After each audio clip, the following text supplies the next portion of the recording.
Dizem que um velhinho, né, estava morrendo lá, nas últimas, sendo velado pela família, com as velas em torno da cama, né?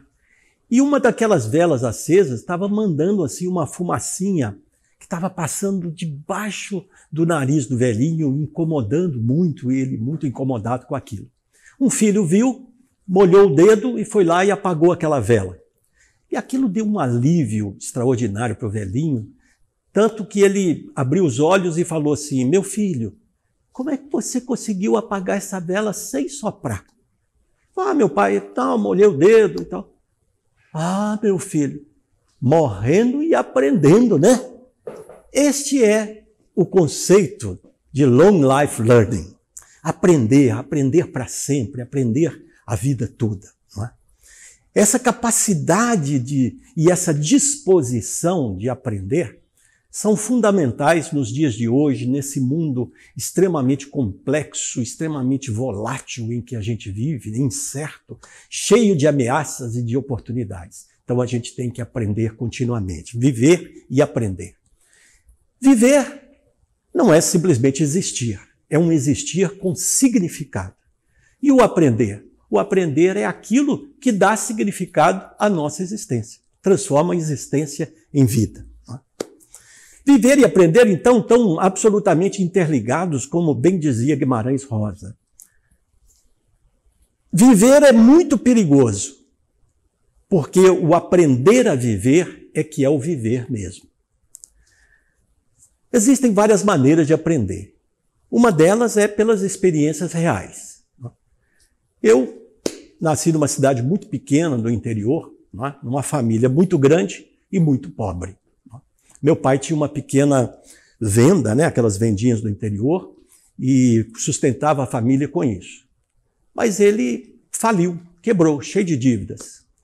E como era muito honesto, ele entregou a própria casa para pagar as dívidas.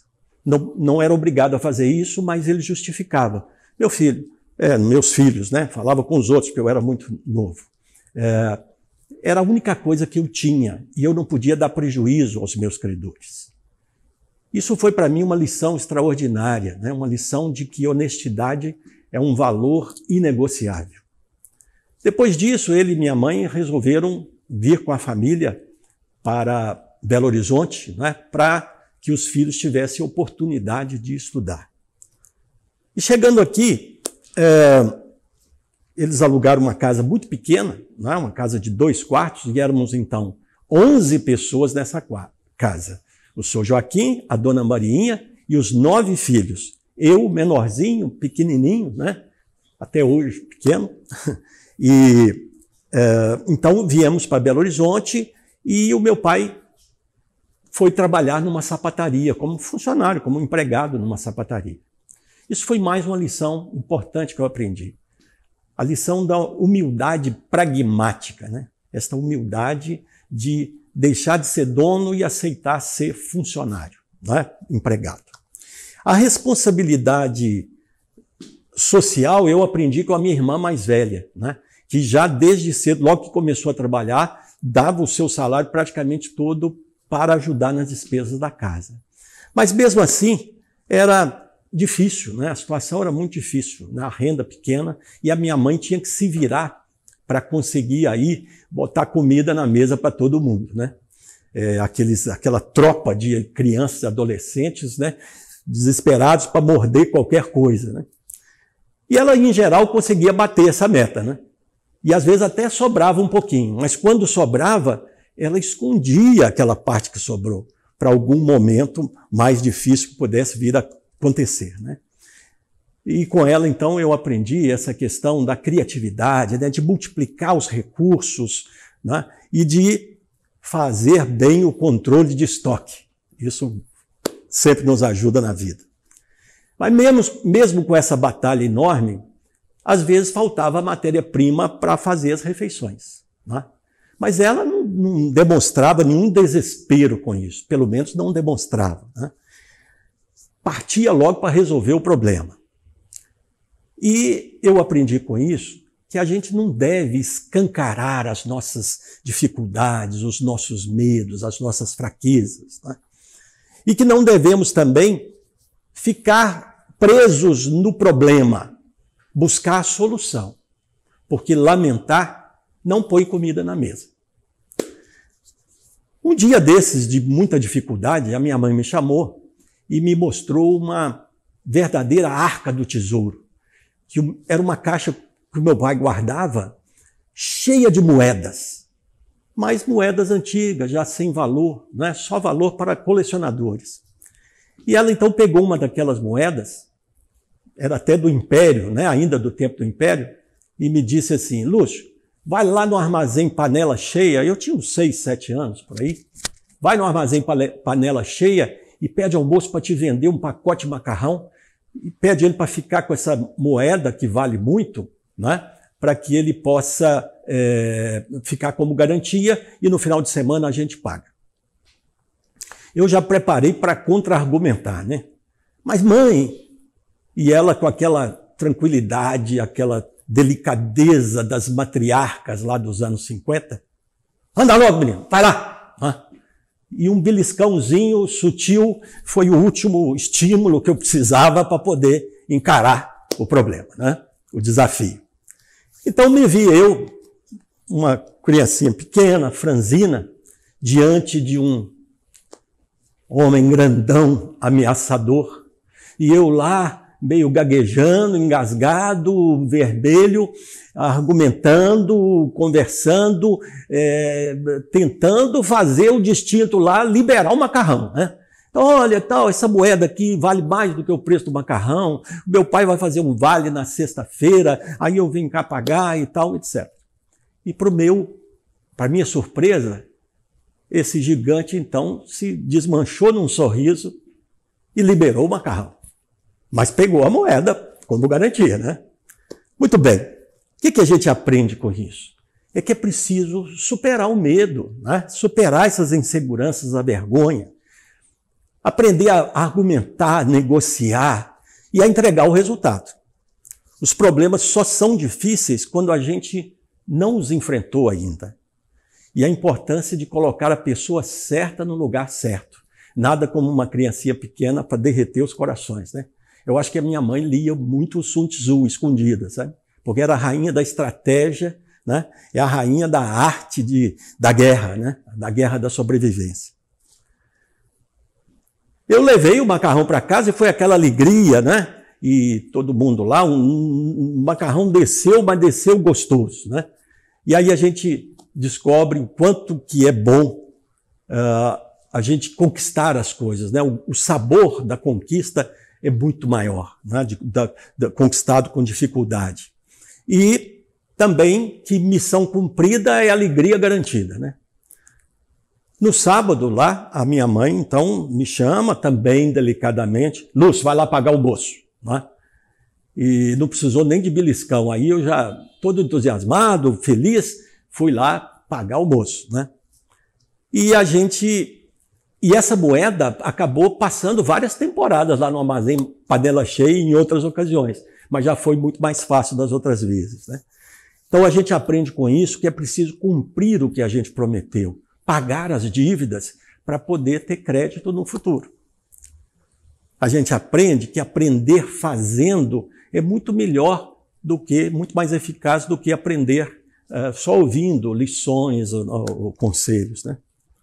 E aprende também que essas experiências ruins, desagradáveis, poderiam se transformar em traumas. Se elas forem bem avaliadas e bem elaboradas, elas, na verdade, vão se transformar em cicatrizes de guerra, em troféus que a gente deve carregar com orgulho, não é? E agradecidos pela oportunidade de aprender.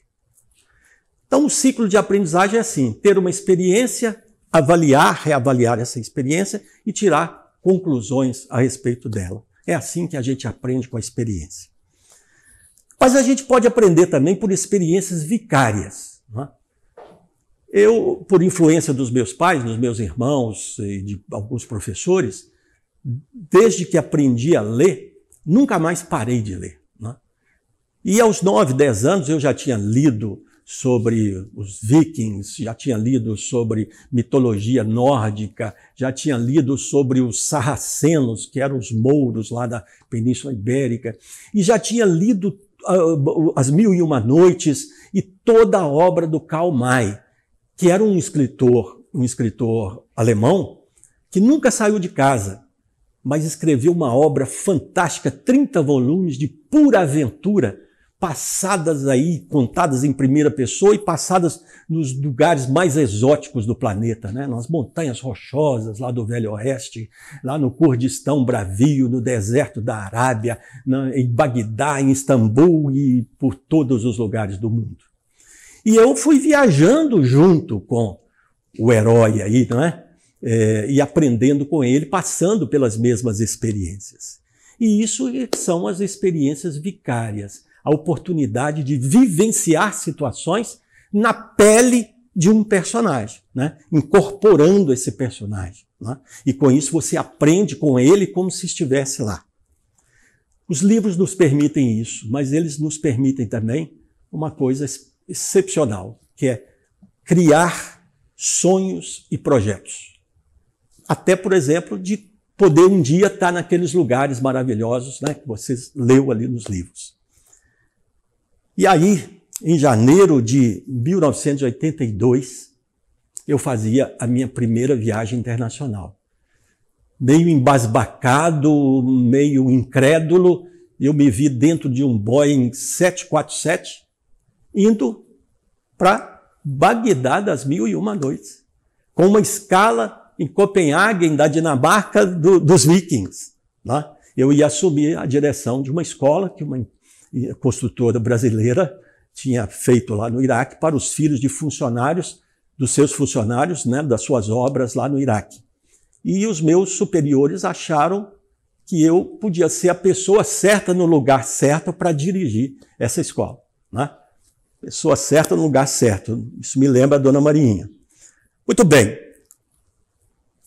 Uns dizem que é sorte, né? Que sorte você ter ido para o Iraque, né? Mas eu já tinha aprendido há muito tempo que a sorte é o encontro do preparo com a oportunidade. E a oportunidade surgiu. Existe uma outra forma boa de aprender, que é aprender com as viagens. Enquanto eu estava no Iraque, nos 5 anos que nós ficamos no Iraque, além de providenciar a segunda herdeira, eu e minha esposa saímos para viajar para todos os lugares. Primeiro, explorar o próprio Iraque ali, não é? Bagdá, a Mesopotâmia, né? Os bíblicos rios Tigres e Eufrates, as ruínas da Babilônia, não é? Com seus jardins suspensos. E durante esse processo, aprendendo mais sobre a cultura árabe, aprendendo mais sobre os costumes, né? E foi aí que eu aprendi também que cultura a gente não discute, a gente respeita, né? É preciso respeitar as diferenças. As primeiras férias que tivemos, já fomos para a Escandinávia, buscar os vikings, né? Buscar os fiordes da Noruega, né? E a cada ano viajando cada vez mais até chegar na China do Marco Polo, até chegar lá no Japão dos samurais e por aí vai, né? Tudo sempre em busca dessas coisas exóticas e dessas memórias, né, que estavam já na minha cabeça, redescobrindo coisas. Viagem rima com aprendizagem, mas desde que você esteja sempre no modo de captação e avaliação de experiências para poder transformá-las realmente em aprendizagem, né? E por fim a gente pode aprender com a educação formal, né? Eu nasci em 1950, o ano que inaugurou uma revolução extraordinária na humanidade, né? Uma revolução social, cultural, tecnológica, né? Antes de 1950, a vida passava devagar, tudo era muito previsível, né? Os filhos iam trabalhar na profissão dos pais ou iam trabalhar na profissão que os pais determinassem. Os filhos eram criados para serem obedientes, né? E para, enfim, obedecer aos pais e depois aos patrões. E a escola ajudava muito nisso e cumpria bem o papel de formar esses operários padrão aí para a indústria 1.0, né? A primeira revolução industrial. Muito bem, mas aí de repente chega Elvis, The Pelvis, né? Com aquele wabablu, babulá, bembu, aquilo gerou uma extraordinária mudança no ambiente como um todo, né? Os jovens romperam com os padrões, né? Com os modelos anteriores, liberaram a sua energia e a sua rebeldia. Nos anos 60 vem os Beatles e vem o Woodstock dos hippies e aí acabam de fazer o trabalho, né? Os jovens nunca mais seriam os mesmos. Nos anos 70 as mulheres queimaram os sutiãs. Nos anos 80 veio o computador pessoal, veio a multimídia, a realidade virtual, depois a inteligência artificial, robôs, etc. E a escola? A escola mudou pouco ou nada. E essa incapacidade de aprender da escola nos traz hoje inúmeros problemas, né? E põe em risco os próprios jovens, porque nós estamos em plena quarta revolução industrial. Milhões de empregos estão sendo eliminados, assumidos pelos algoritmos, pelas máquinas, não é? Mas novos empregos estão sendo criados, milhões. Mas o que acontece? Não mais para os obedientes, para os enciclopédicos, mas agora para os contestadores de certeza, para os empreendedores, inovadores, criadores, programadores de inteligência artificial, analistas de informação, artistas, para os verdadeiramente humanos. E a escola vai ter que, então, sair do modelo 1.0, onde ela está, e saltar para o modelo 5.0, pois hoje todas as pessoas podem aprender sozinhas.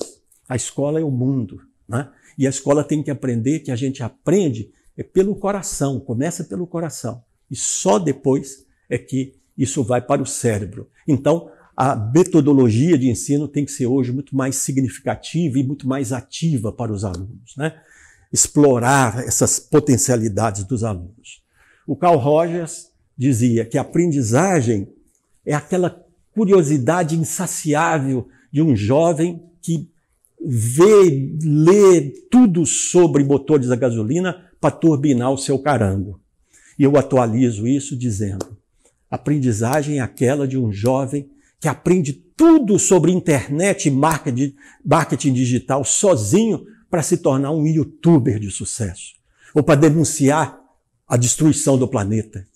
Ou é aquele que aprende tudo sobre técnicas de negociação, mesmo sendo uma criança pequena, para poder levar o macarrão para casa. Muito obrigado.